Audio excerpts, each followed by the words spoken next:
I think branding goes over a lot of business owners' heads, especially some guys that are just starting, they got a couple tools, they want to build some cool stuff, right? And I think it is a very important thing because once you have a brand, it's like having legs to stand on. You're not just the guy in the garage anymore. You're like, that is Austen Morris, or that's 𝗪𝗁𝘁, whoever's doing the thing. It's funny that you say that because you can say you're one thing. Like, I would never say that we are like calm and very peaceful style furniture. I think we're like the complete opposite of that. I think we're like loud and kind of in your face, and we like to build things that are a little gnarly. That's what we created. But if I tried to say that we were something else, it would come across as fake. Welcome to the Makers Legacy Podcast. My name is 𝗪𝗁𝘁, where I help makers of all kinds grow and scale their businesses, creating a legacy for their families and their communities through the work that they do with their hands and the profit that they make. Today we have Dennis 𝗪𝗿𝘁 from Austen Morris Furniture out in Washington, D.C. What's going on, man? How's it going, man? Nice to meet you. It's nice to meet you too. I've been looking at your work. I've been kind of listening to some of the other podcasts that you're on and learning about your business, and it's pretty cool to see the stuff that you've done, man.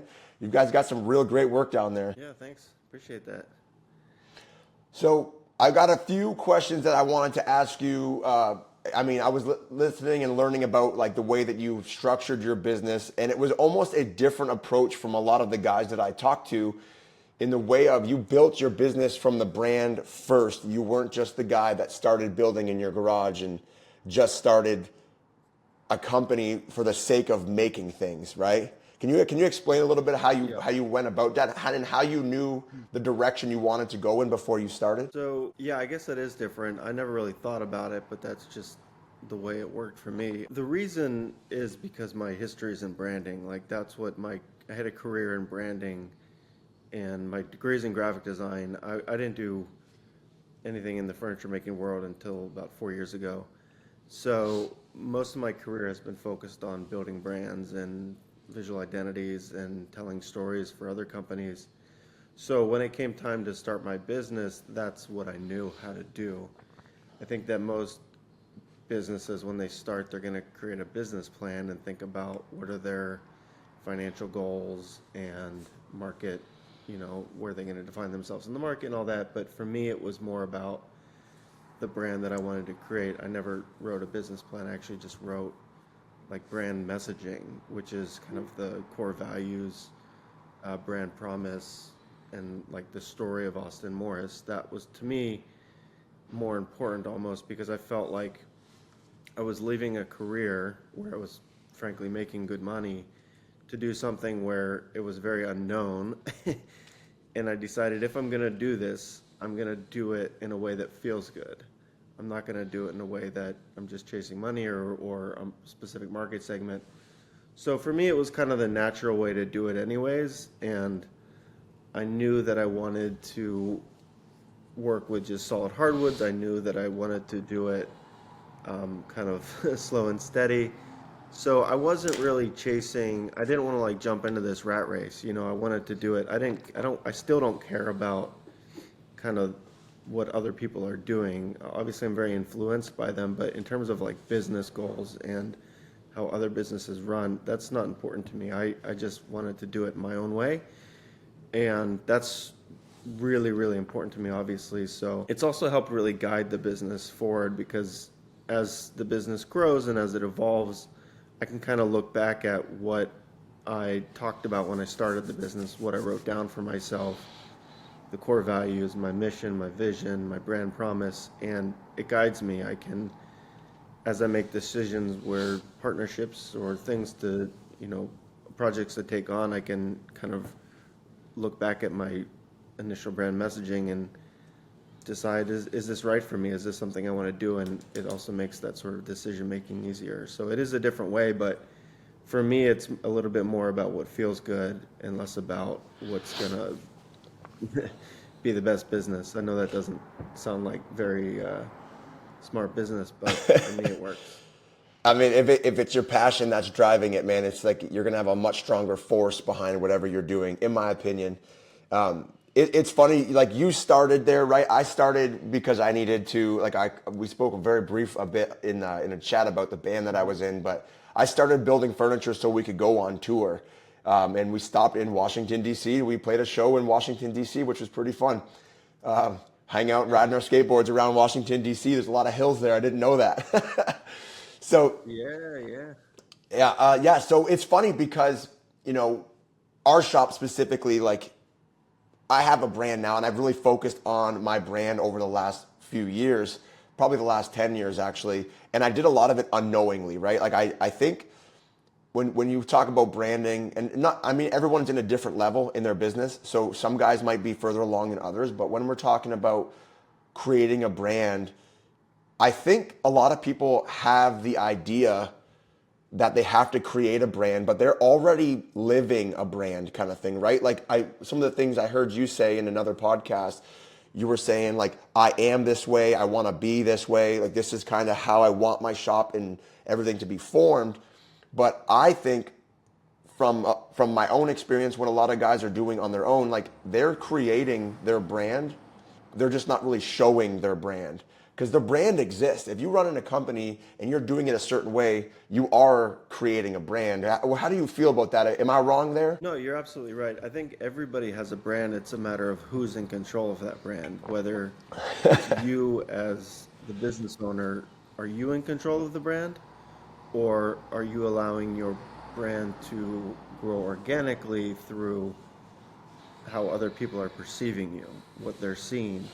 And they're not necessarily at the root different things, because I strongly believe that a brand is, a good brand is going to be who you are as a business owner reflected in the world in some way. So how you talk about yourself on your website, how you communicate through social media, all of that is your brand, and you can't help but generally being yourself and doing that, but you can control how that message is disseminated, you know? So I think it's really important for people to reflect on the work that they're doing out in the marketing they're doing, the way they're talking about themselves on social media, the way that they're being perceived, the photos they're taking, all of that stuff, because if they're not controlling it, then everybody else is. You know, their audience is the one that are controlling it and dictating what it is. And there's a famous line, it's like, a brand is not what you say it is, it's what they say it is. And what that means is it's not what me, Dennis, says it is, it's what my customers think my brand is. And Right. that's so true, but I can control that conversation. So it's there no matter what, but it's just a matter of how much control you want to have over it. And I think you should have ultimate control over it, obviously. But if you're not in control, then you have no control, and it's up to your audience and what they think of you. Right. And I think, I mean, I think branding goes over a lot of business owners' heads, especially some guys that are just starting, they got a couple tools, they want to build some cool stuff, right? And I think it is a very important thing, because once you have a brand, it's like having legs to stand on. You're not just a guy in the garage anymore. You're like, that is Austen Morris, or that's 𝗪𝗂𝘍𝗿, or whoever's doing the thing. And it's funny that you say that, because you can say you're one thing. Like, I would never say that we are like, calm and very peaceful style furniture. I think we're like the complete opposite of that. I think we're like loud and kind of in your face, and we like to build things that are a little gnarly. And that's what we created. But if I tried to say that we were something else, it would come across as fake. And it's cool because you come from a background where like you can really deep dive on that, because you came from branding and marketing, right? Like, so Yeah. coming. And I mean, I think what you said was important. Well, just one thing you said was really important, is that it seems fake, and that's the crux of it, is authenticity. And if I were to make a loud statement like that's not Austen Morris, but if I were to do that, it would definitely surprise my audience. It would come across as inauthentic, and then they lose trust. And what you need in a business transaction is trust, right? If I'm asking somebody to spend many thousands of dollars generally on a piece of furniture, they have to trust me. Yep. And if I'm a mess online, and I'm a mess on Instagram, and I'm a mess in all my marketing, in my communications, or at least maybe not a mess, but I'm just mixed messaging, then they're not going to trust me. So it's really important for that reason to be authentic, to be your own brand, and not try to pretend to be or try to chase something that you aren't. Like you Right. said, 𝗪𝗁𝘁, your brand is kind of loud and out there because you like it. Well, the key word there was like. And what that means is that that's inside of you already, right? You like it. You gravitate towards that, so you need to lean into that. For me, I gravitate towards different things. Yeah. I lean into, I gravitate towards, I come across as authentic, I build trust with my customers, and then I get to build what I want for good prices. It's like super simple, but people think it's really complicated, but it's really not more complicated than just being yourself, building trust, and leaning into it. 100%, man. People buy from people they like, know, and trust. And when you are kind of being your authentic self, I think that's exactly who they're getting. So when you came from a branding background, branding, marketing, I'm assuming like branding and marketing kind of they go one and one, right? They go to one and one. So Yeah. and you left that because I know you had a background in that. You were doing that for a while now. Like, how did you know when you wanted to make the transition into your shop full time, and when did you feel like it was the right move? Because I know some of us just jump and then we learn how to put a parachute on. Were you one of Yeah. the guys that kind of calculated it before you jumped, or were you just like sent into it and I'm gonna figure it A out? little bit of both. I think, so just some context. Although I hadn't been building furniture, like working with my hands has very much been in my DNA from a very young age. I've been building stuff. I was building stuff as a kid. I was building stuff as an adolescent.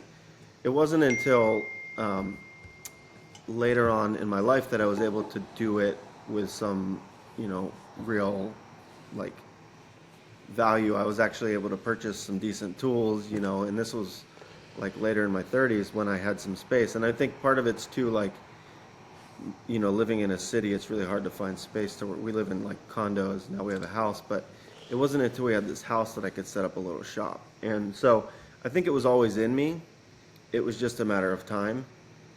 And I had to do all these other things and kind of figure out my path until I got here. But the actual transition was, I was at a job that I had been at for like 3 or 4 years, and that business had closed down, and I decided to start like basically freelancing contract work, which is super easy, if in that field.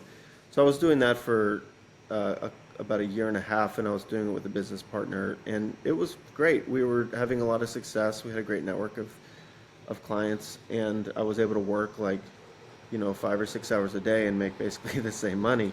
But I was so bored. It was like I was bored to tears. It just felt very transactional, like I was just doing it for the money, and that was Right. not fun. It was not fulfilling.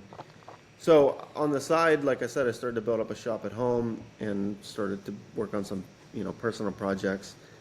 And it kind of just blossomed, like I think I knew that I could market myself. Obviously, we've talked about that, but I decided, after building a couple pieces for myself and some friends and family, I was like, let me just spend $50 on Instagram advertising and see what happens. And maybe like 5 or 6 days later, I had like my first commission that was from somebody I didn't know, Nice. which was like really exciting. And it was a small project, so I was able to handle it. And then I got another commission, and it was a little bigger. And then I got another commission, and all the while just taking small amounts of like basically Instagram advertising budget, $50, $100, and getting projects from it. And then after maybe like just a few months of really leaning into that, I had outgrown my home shop, which is not saying much. It was a tiny room in my basement, but I was faced with that question. It's like, okay, I can do this maybe, or I can not do this. But I know what the maximum is if I'm going to do it from home. And if I do this, I want to lean into it 100%, and I'm going to quit doing the freelance work. Even though I could probably juggle both, I knew that I needed to focus 100% on it. And all of this was happening with the support of a really important, you know, person, which is a mentor that I have. And I think that's so important, is to have mentors and people around you that not just encourage you, but help you understand that it's okay if you fail. It's okay to try things, like just helping you feel safe, basically. Yeah. And and I continue to have this same mentor. We talk all the time. And she was the one that really helped me make the leap mentally, I think, and sort of externally. Internally, it took me a long time to realize it was the right decision. Once I outgrew my home shop, I moved into basically a rented garage over by the Capitol. And that's gave me the space to actually build, bigger pieces, but it was a nightmare. I mean, it was tiny. I was trying to build big stuff. It was heavy. I was hurting myself. Yeah. It was hot in the summer. It was so cold in the winter. I would get there in the morning and I would be wearing gloves. My glue was freezing. I mean, it was awful. And I was questioning, what the hell am I doing? Like, why the hell am I doing this? Oh man, I feel And that. I just think that in some ways I was too stubborn to quit. I felt like it's too early. This sucks. I know it sucks, but I just started. It's only been a year, and I think I just kept giving myself little goals to reach. It's like, okay, this year I want to do, like, my first year I want to do, like, I don't know, $40,000 in revenue, just to say this might work, right? All right, and then the second year, let's try and do $80,000 in revenue, whatever. Seeing myself reach these goals and do work that I was really proud of was, I think, what kept me going, because it really sucked. Of course, yes. I mean, it really did. I have to say that because people need to hear that. It's like, yes, it's fun a lot of the times, most of the time, but there's times where you're like, I'm going to the lumber store, 3 times in 1 week, which is super costly because that's my time. Yep. I'm usually not buying from a retailer that's going to give me good pricing because I'm only buying 1 or 2 boards because I couldn't afford to buy a big, you do all these things and I don't regret it, but you're just looking at like, what am I doing? I have no idea what I'm doing, but you figure it out. And I look back at those days kind of fondly, thinking like, oh my God, that was so funny. I thought I was like, doing so well, and I was for the time, but it was like, I wish, I'm glad that I stuck it out, basically. I wish that I could see that it was gonna, get better, which it did, obviously. So, going to where I am now is totally different in a relatively short period, but that, I would say that first year was super brutal. Super brutal. Yeah. I understand and feel your pain of the cold, man. When I moved into this building, I bought this building in 2014.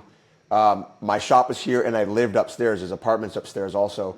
And for 2 years, we didn't have heat in this building. So I feel the cold. When you say your glue was freezing, man, I feel that. Like, I'm a little bit more north than you are. And I understand the cold thing on a crazy scale, because I couldn't escape the cold. So you said you had a mentor. I've had a mentor my whole life. He's helped me get back up when I trip over my own feet. He's helped me, always kind of see the forest from the outside of the trees, right? And I think as business owners, we get bogged down a lot because we're in the forest. We're in the trees. It's hard to see the full forest, right? And having a mentor is it's massive clarity. And sometimes, like I've had mentors that are very specific in woodworking, very specific in just business and marketing and things like that. I've had many over the years. What is the one thing that you find they have always helped you through? Because I find a lot of the times a mentor can sometimes turn into a therapist, and you just got like a ton of baggage to dump, and you're like, you're the only guy that's listening to me right now. Here it is. Have you ever gotten to the point where you're like, where you're feeling like you're just talking to a therapist just because they're willing to listen? Like, what's your experience with a mentor like? No, that is my experience. It is like we speak.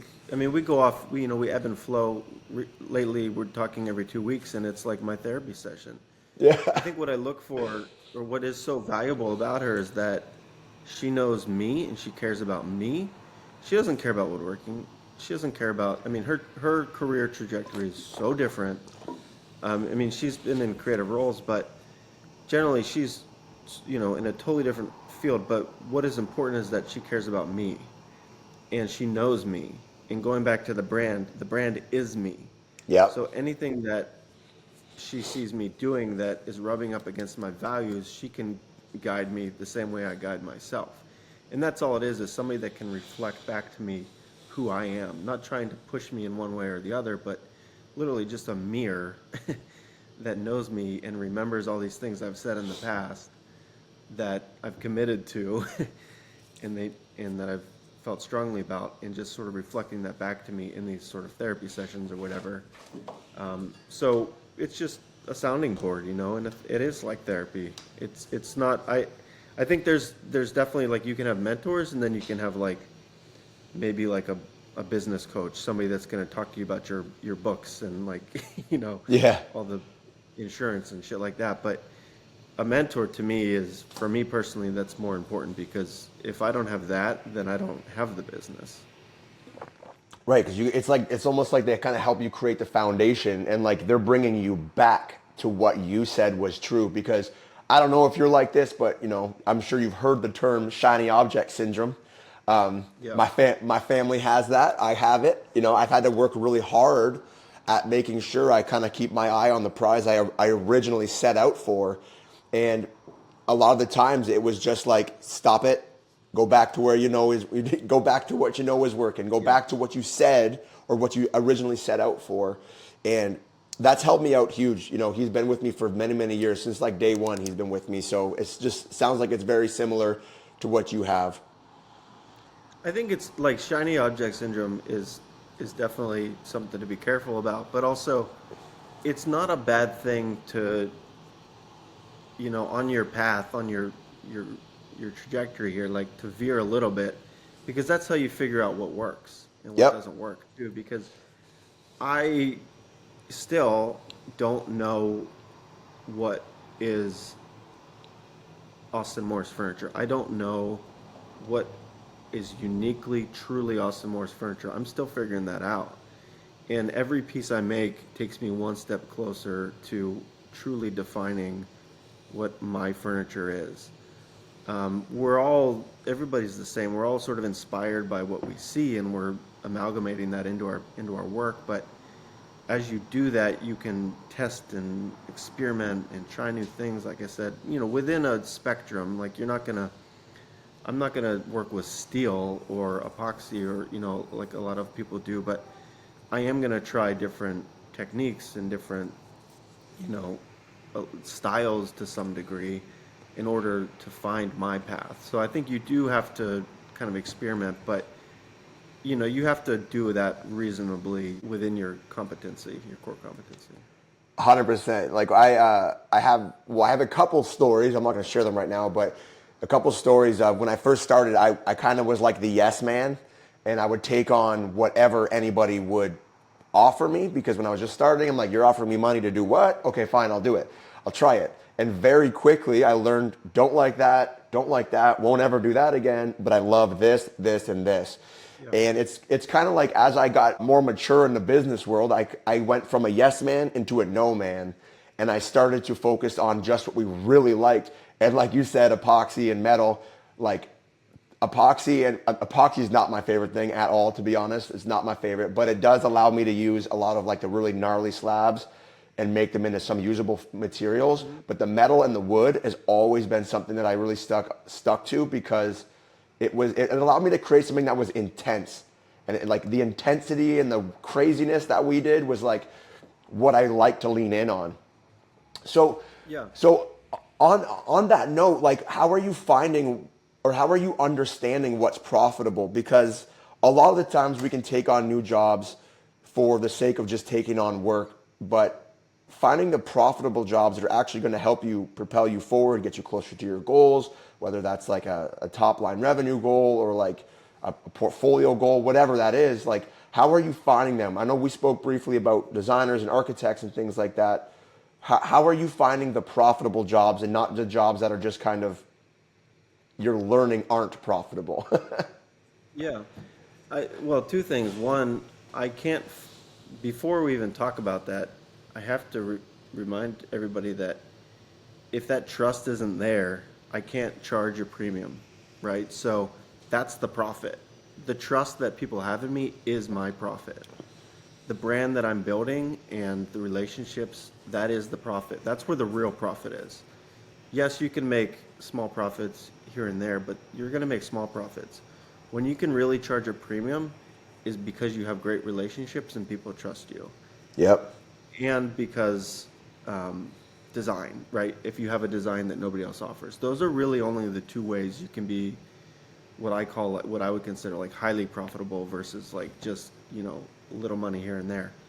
So building that brand and building that trust is the first step. If you don't have that, it's not even worth trying. Nobody's gonna trust you when you say this table's gonna be $10,000. But if they have trust with you, they're not really gonna bat an eye, or some people won't. So that's the first thing. The second thing is sort of, like I said, relationships. I mean, interior designers, architects, commercial clients definitely have bigger budgets. I mean, that's just a matter of fact. And you can't, in my experience, you can't just jump up there. You have to work your way up there.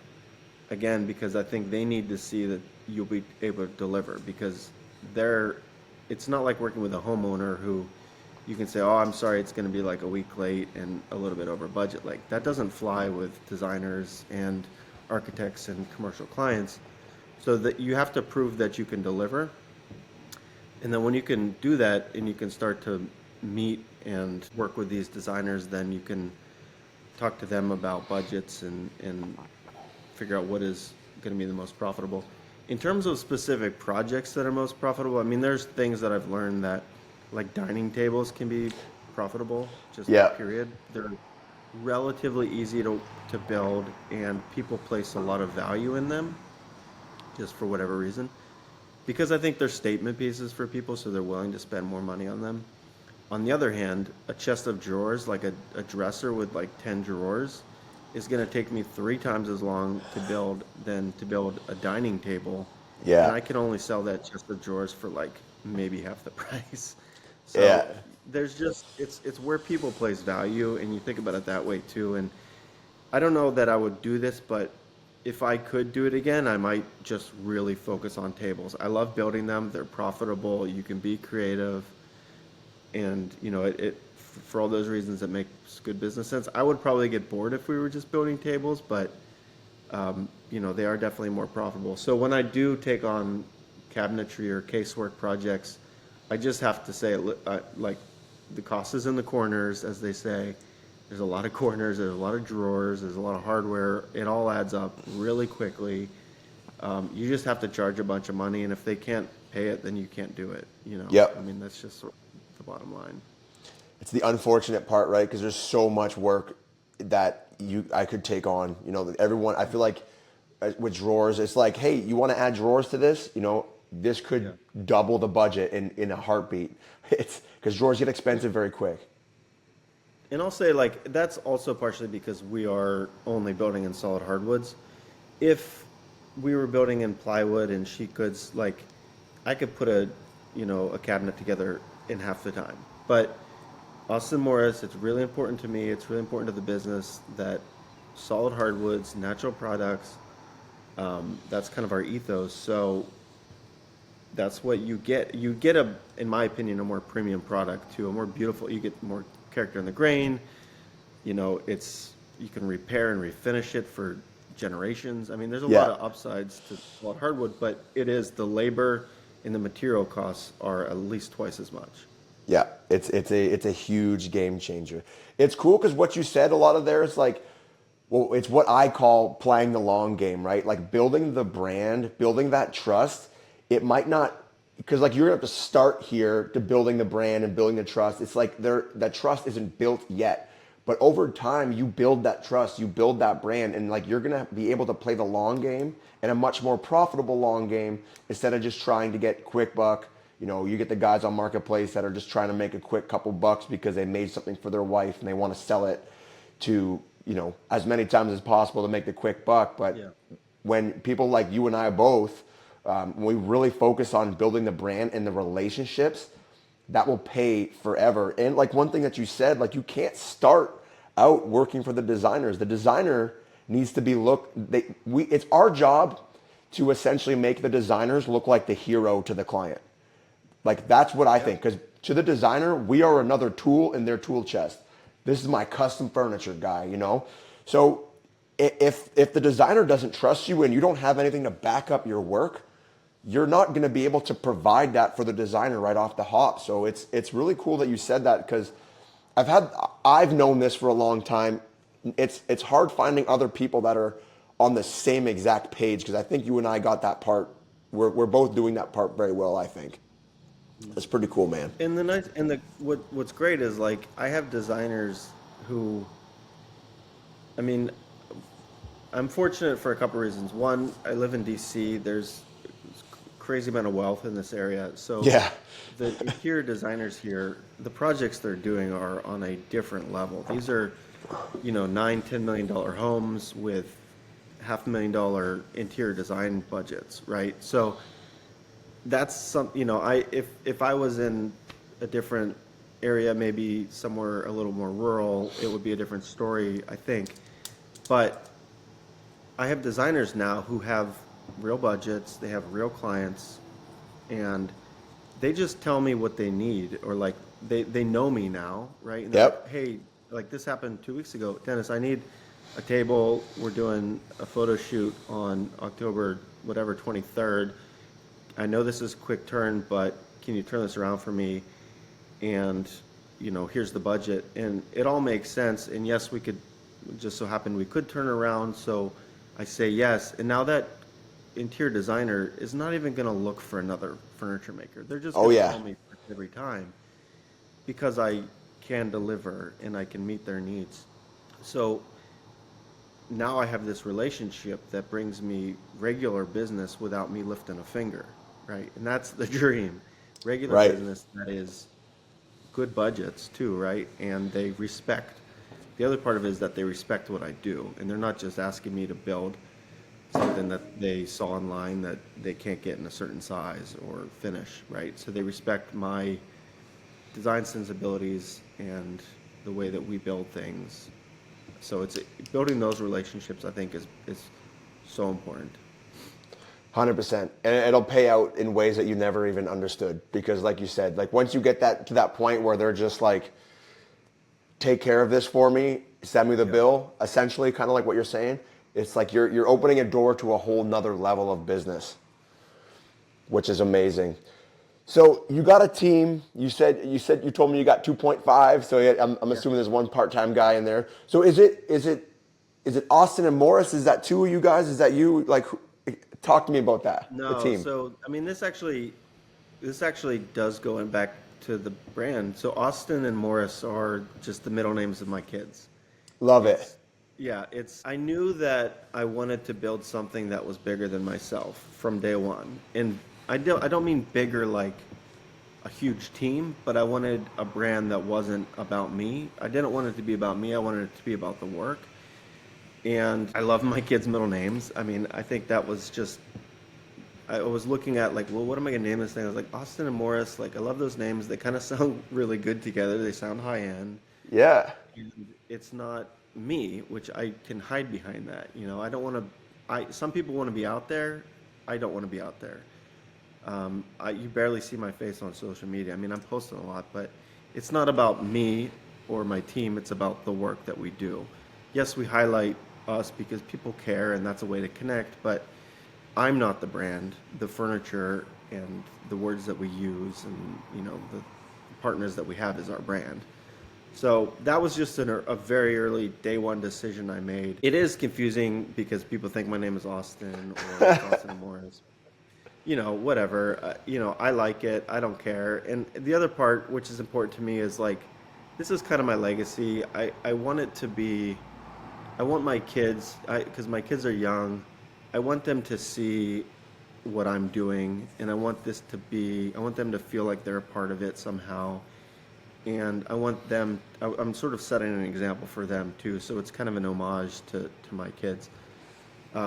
But in terms of the team, it's yeah, one full-time person. I've experimented in the past, like I had three part-time people at once where it was like two people 2 days a week, one person 1 day a week, and it was just like the equivalent of a full-time person, but it was chaos because I was managing skill sets and projects, and I was like, this is not working. So I took one of those part-time people and I made her full-time, and that's Vanessa, who you'll see on the Instagram and the website. She's been with me for about 2 years, full-time a little over a year, and she's a great fit because she has a very similar, actually she pushes my design sensibilities. She does a lot of the design work too. I mean, she has a degree in industrial design and she studied furniture, so she knows actually a lot more about, you know, furniture history and some of these other designers that we are now inspired by. I'm so inspired by what she shows me, not just what I find. But so we make a great design team, and then also we work really well together. So we kind of play off of each other's strengths and weaknesses. And like I've over the last like couple years really trained her on everything she needs to do to build pieces by herself. I will say like one interesting thing is like I definitely maybe I'm a little bit of micromanager is not the right word, but we're putting out a product that sells for a lot of money. Usually, it's got to be perfect. So, quality control is super important. So, it's hard for me to have employees and not just let not be sort of hovering, making sure everything is done perfectly to my expectations. So it's taken a long time for me to basically trust her, not her fault, but my fault, to trust her to be able to do what she needs to do. And what's amazing though is like now she can do it. Like she's building stuff basically by herself with very little help from me. And she's doing it in a way that I can trust. Like she's at the shop right now working on something, a cabinet that I haven't even touched yet. And she's probably going to build most of it by herself, the Austen Morris way, you know, whatever that is. So when you have employees, it's a huge investment in finding the right people because those people are going to help you. They're going to be a reflection of, you know, your best qualities, and they're also going to want to work there, which means they're willing to invest in. They're going to want to stay. Like Vanessa, she loves it. You know, she's going to be with me for a long time, and I love that, and I love helping her grow and working together. So I think I keep the team small largely for that reason because it's really hard to control quality at scale, at least the way we're doing things. It's also hard for me to just like mentally deal with that many projects going on at any given time. Like, Yeah. even when we have three people in the shop right now, like I have a part-time guy who comes in and he's great, but it's like, it's almost chaos and I like to work at a more like meditative, slower pace. Yeah. It's just that we've got Thanksgiving coming up, we have all these tables going out, you know, it's just a busy time right now, but generally, I like to keep it small, partially for my, you know, for largely for quality control, but also for like my mental sanity. Like it's just, I'm a slow mover. I like to just build gradually, one step at a time. There's like a business philosophy and a Japanese business philosophy called Kaizen, which I Yep. really believe in, and it's just like small incremental changes, just growth, small growth over time produces like really strong everlasting growth, and that's kind of how I operate. That's the way, man. I understand. It's a very interesting conversation because like I think you and I are very different on how we like to work. I work in chaos, and you want it to be like in the meditative way. Like I'm a very messy person when I work. Like I will trash this entire shop making one piece. Every tool will be everywhere, but it's like I get into a flow. My flow state is just like a tornado went through the building. Where other people, it's not that way. It's pretty interesting to hear you talk like that because like the employees, I totally understand the employee thing. At our biggest and busiest time, we had seven people in this building working, which was madness. We were working on top of each other. We're at 3,000 square feet here, and that got small really fast. That is small, yeah. Yeah. So,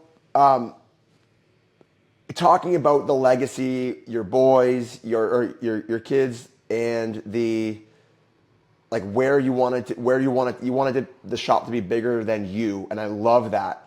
where do you see Austen Morris being in the next 15 years? Like what is your plan to essentially exit the business? Because at some point, whether we want to or not, there's going to be an exit, whether that's, I always use the word like we sell it, we close her down, we get hit by a bus. There's a lot of ways for us to kind of exit at some point. Like, what is your bigger vision for Austen Morris in the next 15 years? So I think if you had asked me like a year ago, I would have said, yeah, I want to grow to like 4 or 5 people and I want to still be building. And that's sort of still the case, although there's a real physical component. Like I'm not going to sell the business, but at some point I can't lift, giant stuff all day long. And that's already like happening. Like I'm not that old, I'm 40, but it feels like it's coming more quickly. So that's kind of what I'm thinking about, because I'm not the type of person that'll ever be able to just sit idle. Like I go crazy, like I'm me too. The metaphor, like I'm a shark. If I'm not swimming, I die. So I'm always going to be making and building personally, and there will always be a business associated with that. The business is probably always going to be pretty small unless something clicks and something changes where I can figure out how to scale really high-end furniture. I mean, you've seen some business like Thomas Moser is a great example, or Stickley. Like there are brands that can do it, but these are brands that have been around for Thomas Moser's been around for almost, a long time. Stickley too, right? 100 years. So I just look at it like, if that happens, it's going to happen organically and naturally. I can only control what's in front of me, and what's in front of me is me and Vanessa and the goals I have set out. And as long as I keep working towards those, then I will be fulfilled, and that will be my legacy.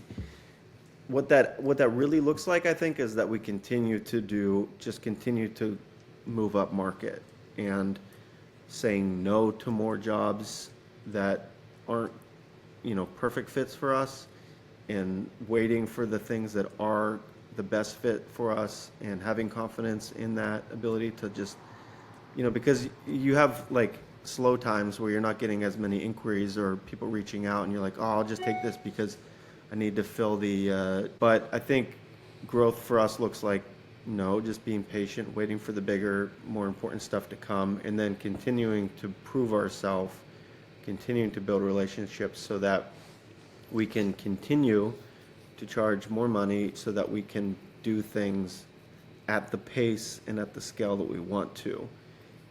Because I know that people are willing to pay for that, because we're not just asking them for more money, we're giving them more quality, we're giving them more of our thoughtful time, more of our design time. Like I spend a ton of time on design, so much time on design that I don't get paid for. But to me, even that's just an investment in that future of like, this is what I will be paid for in the future, is the designs, and not just the ability to produce it. Because right now we can make anything and anybody can come to us and we can make it, but what we want to be making is a very specific thing that I'm still trying to figure out. Like I said earlier, like I don't really know yet what Austen Morris Furniture is, like what defines us. I'm starting to find those cues, but that's what the legacy is. The legacy is like the brand. It's somebody says Austen Morris and they can picture one of our pieces, that's the legacy I want to leave behind. And I don't really care or know what that looks like behind the scenes, but it's not a big thing, I don't think. That's awesome, man. I love it. Well, we spoke briefly on over Instagram about that book, Small Giants, and I read that book, Small Giants, because I kind of had the same idea as you at one point. And then I decided that I think I wanted to go a different way. I wanted to grow. I wanted to kind of continue to bring people in here, continue to teach the trade, continue to try and grow people in my shop into builders with a passion that they were able to kind of handle and control. And that's what I think we did really well here. It's interesting to hear other people's expectations of the work that they're doing, right? Like leaving the legacy, like you said, having that piece that everyone's like, that's an Austen Morris. I love that idea, man. I hope I hope you figure it out. I hope that it's always moving in a great direction for you, that you constantly see like the great growth in it, and maybe your kids can take over one day, or who knows what that looks like, right? I'm sure that it's crazy because we're having our first we're having our first kid this month, so you know it's thanks. It's interesting to think like, you know, oh, I'm gonna have him follow me on the path that I took, you know, and it's like, well, depends if he wants to do that. Like, Kids are not, you cannot control kids. That is the the number one piece of advice I have is kids are going to do whatever they want to do.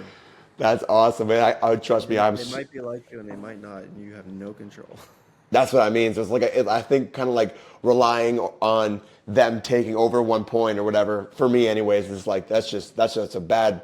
That's like a gamble. I don't want to leave it to that. So who knows, man? But I know there's all sorts of different ways that people have kind of exited their shops over the years, and it's just interesting to see how and who's doing what kind of thing. So I don't want to take up too much of your time, man. I know you're busy. I know you still got to go to the shop today. So I wanted to thank you for coming on the show, sharing your story, man. It was awesome, just like I expected it to be. You've got a lot of great points, man. Your work is incredible. How can anybody listening to this follow you on Instagram or wherever you want to be found? You can just Google Austen Morris Furniture or look me up on Instagram, Austen. That's AUSTEN Morris Furniture. Yeah, that's where we're at. And then our website's austenmorrisfurniture.com. Love it. Guys, go check him out. His work is awesome down in Washington, D.C. Guys, if you have anybody that you want to bring onto the show, any questions that you want asked, I would love to answer them. This is the kind of conversation I like having here on the podcast. This is meant to be a resource for you to learn, grow, and see how other successful people have done it in the past. So like, subscribe, wherever you're at. Just give me some love, and I'd appreciate that. Have a good one, guys. Until next time, I'll see you around. Thanks, man. Cool, dude. So I'm going to stop recording that.